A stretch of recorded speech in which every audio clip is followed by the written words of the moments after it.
आईनजीवी पीतबास पंडा हत्या घटना आज चार्जसीट दाखल कला बैद्यनाथपुर थाना पुलिस। ब्रह्मपुर एसडीजेएम कोर्ट रे चार्जसीट दाखल कला पुलिस। प्राय 30,000 पृष्ठा संबलित प्राथमिक चार्जसीट पुलिस दाखल कला।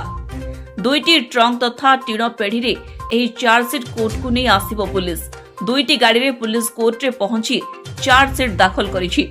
डिसेंबर 9 तारिख रे मामलार सीडी तथा केस डायरी दाखल करिथिला पुलिस। एही मामला रे मोट 16 जन अभियुक्तों को गिरफ्त करिछि पुलिस। निश्चित भाव गोटे रेकर्ड हम कथा कौन 30,000 चार्जसीट देवाटा पुलिस पक्षे निश्चित भाव गुरुत्वपूर्ण घटना होता है। निश्चित भाव एत पृष्ठा देवार उद्देश्य हूँ इन्वेस्टिगेशन पुलिस बात से निश्चित भाव कर घटना जेपरी होता चार्जसीट मत परिवर्तन कर एटा गोटे माने ब्रह्मपुर कोर्ट भाव प्रथम हम बहुत भल हम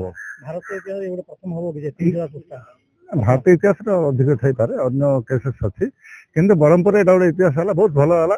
प्रकृत पुलिस जहाँ जना पड़ी तार इन्वेस्टिगेशन ठीक भाव कर कि आज से इन्वेस्टिगेशन एत भल चलती भावी आशा कर निश्चित भाव जुडिशियल मैटर कोर्ट मैटर निश्चित भाव कोर्ट तक विचार करेंगे प्रकृत घटना कोर्ट तक जाए पुलिस कौन इन्वेस्टिगेशन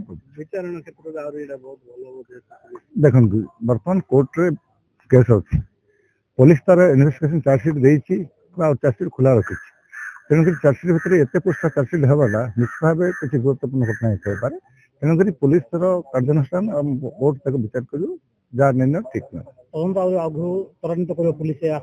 निश्चित निश्चित जहाँ पुलिस कथा कहते खोला अच्छी चार्जसीट पूरा कवर कर जाए तेणुक पुलिस विचार कर कौन असुविधा घटना अच्छी केते गुरुत्वपूर्ण अच्छी तेणुक निश्चित भाव किसी रहस्य पारे।